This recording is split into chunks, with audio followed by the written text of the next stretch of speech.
force works. At some level, you need to touch me as a woman person with this biology that I'm stuck with, you know. So I have the woman issues that keep firing my synapses. But if I stop at that, it is soap opera script. It is melodrama. It's the most pedestrian feminism that one could ever bring to stories like this. So it needs to move beyond that. So when you move away from that a little bit, you see that Draupadi is not that woman who was mistreated. Draupadi, born of fire, is the catalyst which caused a lot of things. She has a larger role to play which is beyond and above her gender in the story. You know, so it needs to be read on both levels continuously. And the more one does that, it's hard to pick favorites. But Satyavati is another example of a woman who, I mean, again, if we're talking about weird births, that's one of the weirdest births out there. Are you familiar with the story of how Satyavati was born? I'm going to tell you anyway because it's really odd and I like telling it. There you have them on screen. Right. Now, that to most people does not look, I hope, like how a child is born. Because if it does, there are other issues.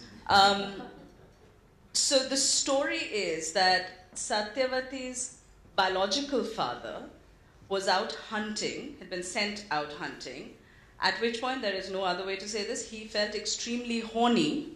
Therefore, he masturbated, and his semen, he requested a hawk to carry to his wife because it was the right time to have a child. Hawk, in the meanwhile, gets into a fight, drops semen into river, which, you know, at just that point, there is a fish that gobbles this watery semen. This fish is also not any regular fish. This is an apsara who has been cursed into the state of a fish. And her way out closes that once she gets pregnant, she can leave mortal planes. So she has the semen immediately. There are no fish inside her. There are human babies inside her, which is what we discover when that fish is fished by fishermen. Sliced open, and there's a boy and a girl, which are the two babies that you see up on top. The king is informed that, you know, children are popping out of fish these days. The girl has a very fishy odor. He rejects the girl, says, I don't care about her. I'm taking the boy because I need an heir, presumably. The chief of the fishermen, on the other hand, is not quite so picky. He's very happy to have a daughter. Doesn't mind fishy smell either. Doesn't mind fishy smell either. And so Satyavati becomes the fisherman's daughter. Only to become the empress once she grows up and, you know, the whole Parashar somehow taking care of her body odor. I've always imagined that, you know, that... So the story with Parashar is that she used to be a boat woman, and Parashar, the ascetic, found her beautiful and said that, you know, I would like to lie with you. I imagine he'd speak like that because he's an ascetic. At which point she said, you know, we're out in public. So he created a fog. And I always thought it was like a Dio fog, at the end of which, you know, Satyavati came out minus fishy smell. But this is why I'm not writing it and Amruta is. Satyavati, though, is a fascinating character, right? Because she's the ultimate revenge story as well, which sort of backfires upon itself. Because as you have later on in the story, this woman has become the empress, but she can't continue the lineage, which is the whole point of a position of power. Were you tempted to do more with her? Because I felt like you had been sort of like, I need to go there, but I don't because I have to go on with the story. No, it's easy to be with the firebrand chicks, no? So that's why Draupadi is so attractive and Satyavati and everybody keeps... But I've also begun to enjoy the quieter characters, partially. So I don't feel the need to just get stuck with these, you know, Agni and Ye Lo Talwar. So, so which of the quieter characters, example? Like Garud, for example, he's a minor, he's a bit role player in this particular scheme of things, but he's just lovely. And if you stop and think at his quietness and his... I mean, he's lovely, isn't he? The page in which... do you have that one? The Forgive Me page? I don't know. I think so. That is one of the most beautiful pages in the book because you have an illustration, this page, the one... So right. Over here is the bit... this was read out to us earlier, where Garud asks, says that, you know, you don't really share with me and I'm not important enough in your life in a sort of strange quasi-romantic sense, and one little finger is put on his back and his back is crushed by the weight of the burden of cares that we burden our gods with. The page after is his repentance, saying that forgive me. I'm a fool, forgive me. And it's such a beautiful, usually images like these actually look better on screen, but this you have to see the page. It's so rich with, this washed out thing. It almost gives me a sense of that regret, and the rage of the mask is at the back. It's sort of receded. And what you have is this bent figure, the golden wings, that regality of it. And he's a fascinating character, because you also realize that there isn't somebody like this who comes up. Like, there are all of these other parallels. But there's one aspect of him which you have to remember, which is important, which keeps coming up.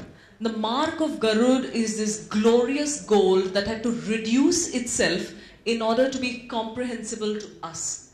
So it is glory that needs to reduce and efface and walk humbly, that others may recognize it, not be daunted by it, and actually gain from it. Because you can be glorious and people can say, you're glorious and I hate you and I'm jealous of you and I don't want to be anywhere near you.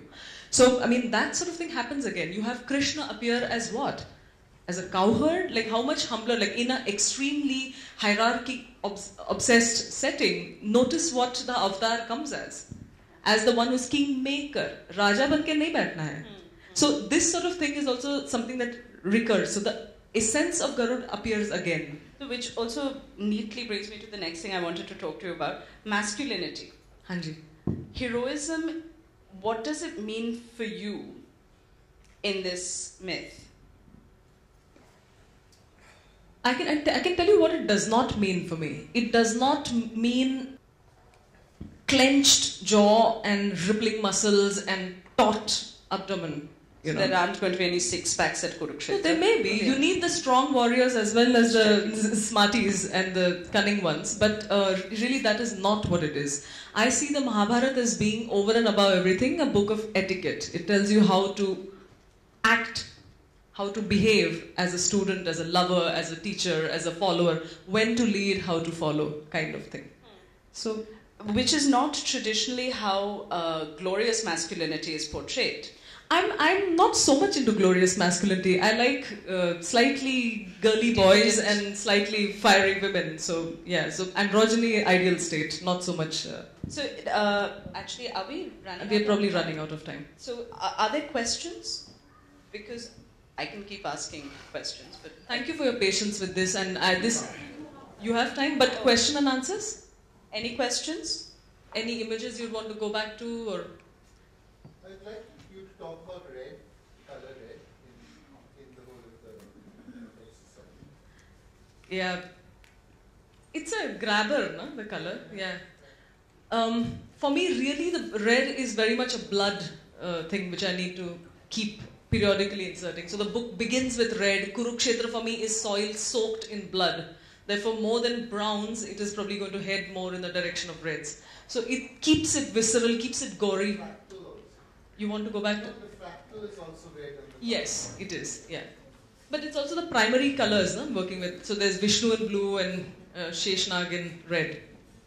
But there's bloodline is also an interesting idea, because so much of the Mahabharata is about the bloodline that is maintained by people who are not of the blood. Of course. Right? Like, you have Chandravansh because Vyas stepped in when none of the Chandravanshis could. So the bloodline that is continued, it's quite interesting to me, because Mahabharata is almost like establishing for Vyas that I did it. I'm the dude you need to thank. Yeah. Because otherwise, it's the Chandravanshis, the Kshatriya and all of that. But, this is the only record that says, boss, those guys might have had the arms, but if it hadn't been for me, you wouldn't be here. No, but also, if you want to geek out, if you're the kind that likes family trees very much, like very, very much, and you actually plot this story with family histories, notice about who the survivors are, from whose lineage. It's not from any of these blokes. The only person with whom there's a direct connect is Krishna.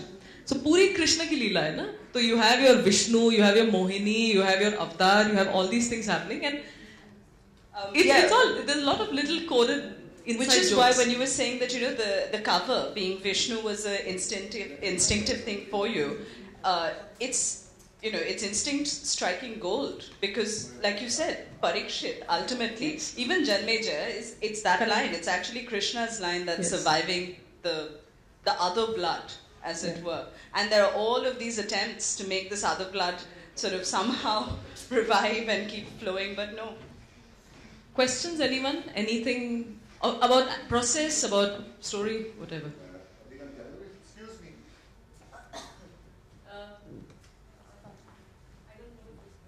No questions? Can I ask why? Speak loud enough. I just wanted to ask, why do you find the Adi Parva and the Mahabharata this captivating? In a way, of course, it's everybody says that these are stories that are in our blood and we've grown up with them. But there's been so much material in it already, and what was the thing that drew you to the actual retelling of it and spending so many years on it? I believe you spent many years. Actually, Annie, I didn't grow up with the epics. That's me. It's me. Don't worry about it. It's me.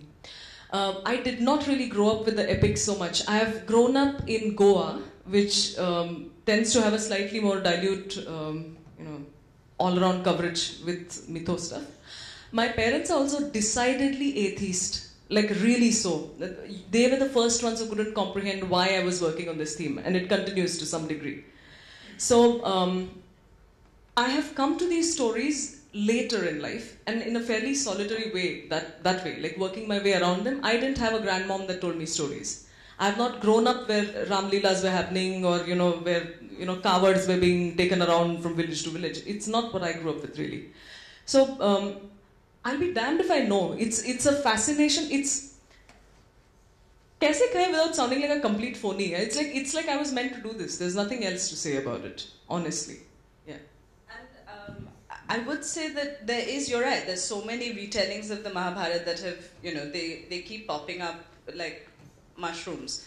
But it's the same stories that we hear, right? Because it's a fixation with that Kaurav-Pandav rivalry. But Adi Parva doesn't do that. And I don't think there are that many retellings of the Mahabharata where you would find the Kashyap story. Where you have the story, and it connects. Like, this is a father who tells his son to go out and eat the rest of his sons. It really sets up the brutality of this world. But these are not stories that we're telling. These are stories we're forgetting entirely too fast because they're unpalatable to us. So that sort of leads me to the question, the way I bumped into the Mahabharata exactly the same way as you, which is in an attempt to culturally educate myself. I read Kamala Subramaniam's Mahabharata over a whole summer of reading. And at the beginning, I geeked out. I tried to do that little chart to make sure I knew who was whose. Because the names also, for someone who's grown up reading Enid Blyton, the names are unfamiliar as well. Some of them you don't know if you can even say out loud. Think of them as Tolkien characters. So I actually made those charts, and I was completely defeated by it until I abandoned my chart and surrendered to the story. When you surrender to the story, suddenly it fits into place. And then it's as if a mist is cleared and a mountain appears. But in my reading of it, it seemed a very male mountain. It's like when you see the Brahmaputra, you realize why it's a male river. It's dominated by these tales of go eat your children, let's smash those eggs open, let's unrobe this woman. Ganga drowns 8 of her babies, just to put matters in perspective. I completely agree. 7. The 8th one tried, but attempt aborted. So how do you then, as a feminist and as someone who's obviously linked in some really blood way, because for me the red is also a blood bleeding, a menstruation literally of blood that runs through the book. So how do you get into this hugely testosterone dominated blood red space? Actually, for me, it is not so much about it being gendered. Like there's a masculine energy and feminine energy at play. You know, like that. So you have to like, why is it that the men are the ones that need to go and take a real beating before they come back home wiser? Why are the women not sent out? That's not an equal opportunities problem. It's a masculine energy needing to get some blows in the face in order to learn some sense. Vis-a-vis the females figuring it out by, for what, I don't know what, by cramping and bleeding and birthing and doing stuff in the body. We don't need to go out there and, you know, get hammered up by things that are 10 times our size. So partially it's that. But partially also throughout the epics, when they talk about gender, like everything else, gender is also a metaphor. So female is connected with Prakriti, which is the world outside, and the male, so it's not about main mard hu, main yahan pe khada hu. It's also representing something about human will and human spirit and the outer world around. So it's also using gender as a metaphor. As soon as you see that, you stop viewing the stories with anger. You can see some representation of the story as being ham-handed, told poorly, or by a storyteller who lacked imagination or a word.